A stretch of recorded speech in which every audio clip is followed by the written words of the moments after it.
Okay. Again, the sun moves. All right. This is what people have to understand. In the movement of the sun, what do we learn? What is that? The movement itself and just watching. What does that teach us? Okay. So we have these different things up on the board.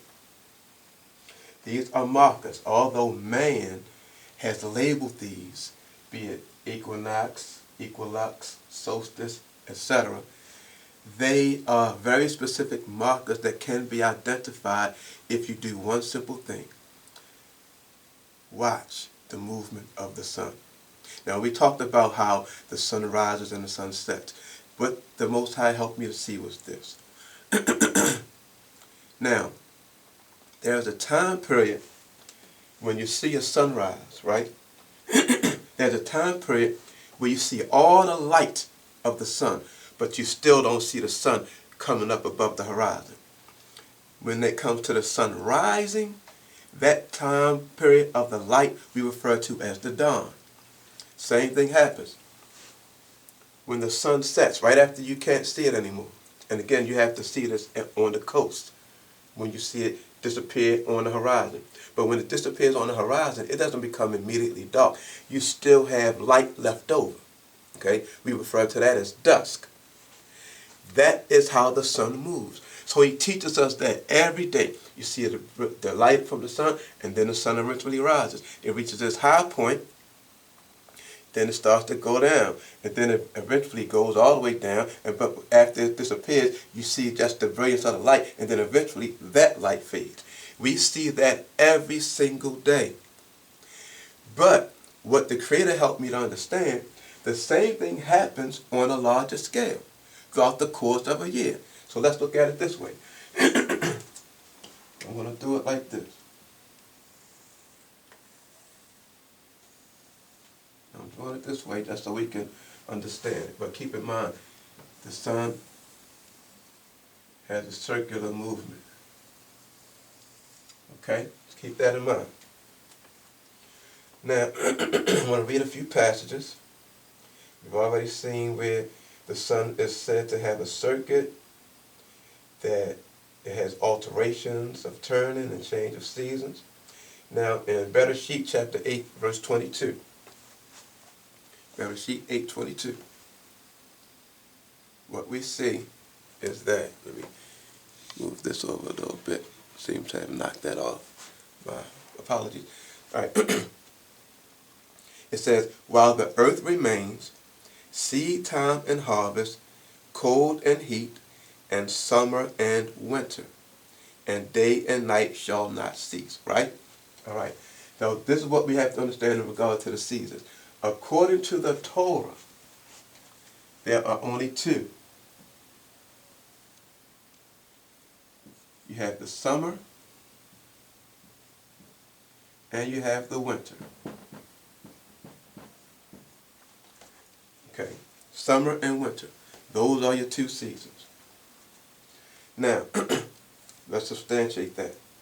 In Psalms chapter 74, verses 16 and 17, it says, the day is yours, the night also is yours. You have prepared the light and the sun. That's important. We looked at how that's worded. You have prepared the light and the sun. So it's separating, even though we know that the sun is Ma'or, likewise the moon and the stars, but he's making that distinction because there is a greater light than the sun. But let's continue. Verse 17. You have set all the borders of the earth. You have made summer and winter. Now, according to Holy Scripture, the time of the sun is 364.25. Now, what they do in the modern solar calendar, they make it 365. Okay?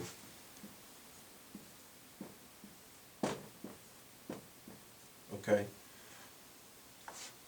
Which is, and although this is the most popular, it should actually be 364 and a quarter, 0.25 and a quarter. or you can look at it as 1/4. All right. So this is the entire period of the sun as it's moving. Now, what's happening? When you look at an equinox, right? And this is the marker right there, the equinox. The equinox is a period of light and darkness, 12 hours each. Okay? The equinox is a period of light and darkness, 12 hours each. And it occurs twice in the cycle. Now, when you look at the equinox is the point when the sun crosses the celestial equator, which also occurs twice in a cycle. Okay? Now, the solstice, the two things. The solstice up here is the point when the sun reaches its maximum, which is referred to during the time of the summer. And then the solstice at the bottom is at the point where the sun reaches its minimum, okay, which is referred to as the winter. All right, this is the cycle of the sun right here. This is what we're focusing on, Shemesh, the greater light. Because it's the greater light, it sets the tone for the period we call Shana in Hebrew or year. Okay, so this is what we want to see. There's a passage in Yuchanan, which is John chapter 11 and verse 9. It says, Yahusha answered, are there not 12 hours in the day? If any man walk in the day, he stumbleth not, because he sees the light of this world. Now, when he says that, although this statement is basically the Messiah emphasizing how what we should do is work during the day, right? This is basically what he's saying. Basically what he is saying, excuse me, got a little tongue twisted. So, what's interesting about the statement is this. There are actually only 2 times in the year where the day is actually 12 hours. Twice. That's during the equinox.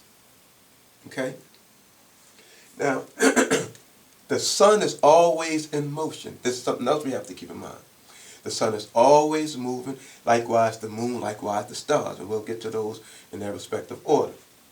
So let's deal with the sun first. When the sun hits this point where it's 12 hours of day and 12 hours of night, right after that, you have the period where the sun begins to get or increase. Now, what I mean by increase, the equinox is when the time is equal, and shortly right afterwards, the day starts to get longer. One of the things that we do over here in the United States, unfortunately, and I hate it, especially after coming to the knowledge of the truth, they have what's called daylight savings time. You do not have to do that. Okay? The day automatically is going to get longer. And it starts to get longer, then it reaches this point of the equinox where it crosses the equator. Now they've marked the equinox as being the beginning of what's called spring. So let me do this. The way they divided it is into 4 seasons. You have the spring from this point to this point, and then from the solstice, which is called the summer solstice, from this point to this point.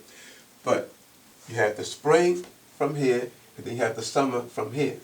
But in actuality, this whole period should be referred to as the summer based on what we see in the Torah. Okay, so as each day begins to get longer and longer, you reach the solstice. That's when the sun is at its maximum declination. All right, once it reaches this point, the days start to get shorter again, but it's still longer than the night. Then you hit the equinox, and the sun crosses the equator again at that point, and then you hit the equilux. The equilux comes shortly thereafter, which is where you get the 12 hours a day, 12 hours a night. Now, this is how the Most High explained this to me. Just like you have dawn at the rising of the sun and dusk at the setting of the sun. The equilux is the marker indicating that you are about to enter into the strength of the sun. I want to emphasize that.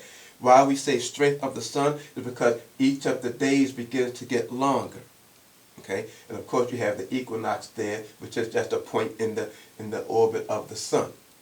All right? Likewise, it continues to grow. It gets its peak, just like the noonday. The sun rises and then it hits a peak. and it becomes noon. And then after it hits that peak, then it becomes, starts to go down. But it doesn't set right away. You can tell that the sun is going down. It starts to get a little cooler because of the movement and the shade being created, like we talked about earlier. When the sun starts over here, the shade is on one side of the street, and by the time it gets over here, the shade starts to move to the other side of the street. Okay? Now, once the sun once it hits the peak at the solstice, again, similar to the noon, it starts to go down. Then it crosses the equator again, and then you hit the equinox. Now, right after this equinox, when it's 12 and 12 hours of day, 12 hours of night, now the day starts to get shorter. Now you enter into the period where the sun is at its weakest, which we refer to during this time is as the fall. And then from this period to this period, when you hit this is considered to be the winter solstice. And from the winter solstice all the way up to the equinox, and then the cycle continues. Now, this is the cycle of the sun. This is how it functions. This is how it operates. You do not have to take my word for it. Trust. You don't have to. You don't have to believe it. All you need to do from here on out is just watch. Because he said he put the luminaries in the heavens, the firmament of the heavens, to give light to the earth. Right? Now, in the process of giving that light to the earth, he says, day to day uttereth speech. So what is it that they're saying? It's teaching us something. Right now, our focal point is how to tell time. That's the focus. And we're going to stop right here. Just want you to study that. The equinox is 12 hours of day, 12 hours of night. Right after the equinox, that's when the day starts to get longer. That's when the sun enters into the period of its strength. And from this period all the way to the solstice, it reaches its peak. And then it goes all the way through this period, all the way back down to the equinox, where it's equal again, 12 and 12. But then after this, the sun enters into its weak period, and that's why you have the fall.